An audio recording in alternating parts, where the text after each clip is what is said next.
Emperor Shatrujit ruled an ancient Indian kingdom with a reputation for absolute justice, engineering a society where no citizen was left to suffer or starve. His method for maintaining this order was unconventional. Every night, he discarded his royal silks to walk the streets disguised as a beggar, rubbing dust into his face to gather the unfiltered truth of his empire.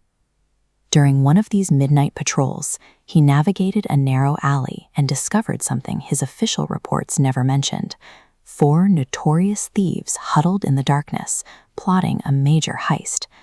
Shatrujit didn't call the guards. Instead, he stepped into the light and claimed to be a master thief whose luck had run out, successfully talking his way into their inner circle. To protect his kingdom from a threat he couldn't see from the throne, the architect of this perfect society became an active accomplice in its robbery. Before they would trust him, the gang demanded a skill check, forcing Shatrujit to listen as they detailed 4 highly specialized profiles of criminal talent. Fakira possessed a supernatural sense of smell, capable of locating hidden gold and jewels from a distance. Gunga was a mechanical genius who could defeat any lock in the kingdom using only a thin wire. Chaman could understand the literal language of animals, using them as an early warning system. Finally, Ratan had perfect night vision memory. If he saw a face once in the pitch black, he never forgot it. Shatrujit countered with a superpower of his own. He claimed that if the gang were caught, a single look from his eyes had the power to magically pardon anyone from a death sentence. With a guaranteed safety net in place, the thieves felt invincible.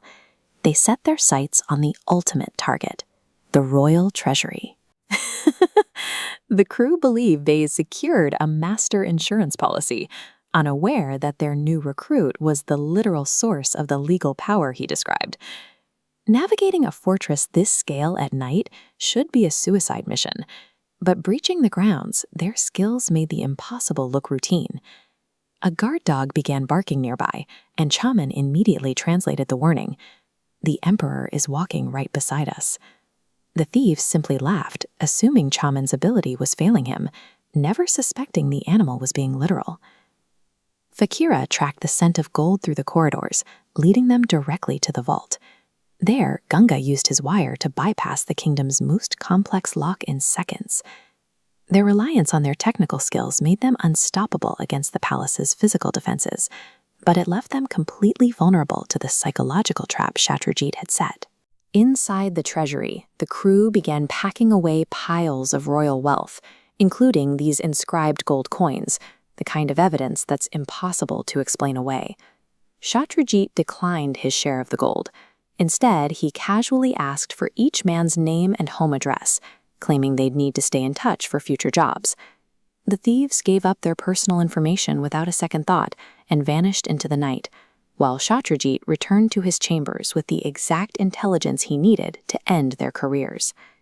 The next morning, the court was in a state of panic over the empty vault, but Shatrujit remained calm, quietly ordering his guards to the specific addresses he had collected just hours earlier. When the captured men were dragged into the throne room, Ratan, the man who never forgot a face, looked up and realized that their 5th accomplice was now their judge.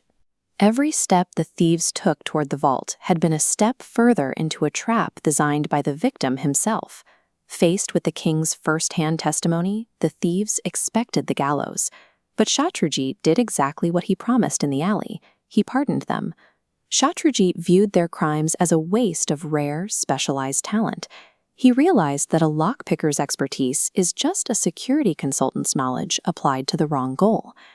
Munshi Premchand's tale highlights a specific leadership trait: the ability to look past a person's failures to find their utility. The king put their skills to work for the state. Ratan, with his night vision, became the chief guard.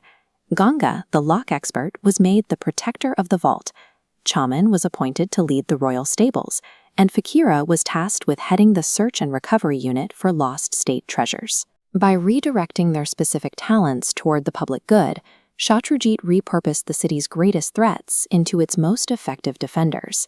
It's a reminder that a person's value isn't just found in their past actions, but in how their unique capabilities are put to use. Are you ignoring potential simply because it's currently pointed in the wrong direction?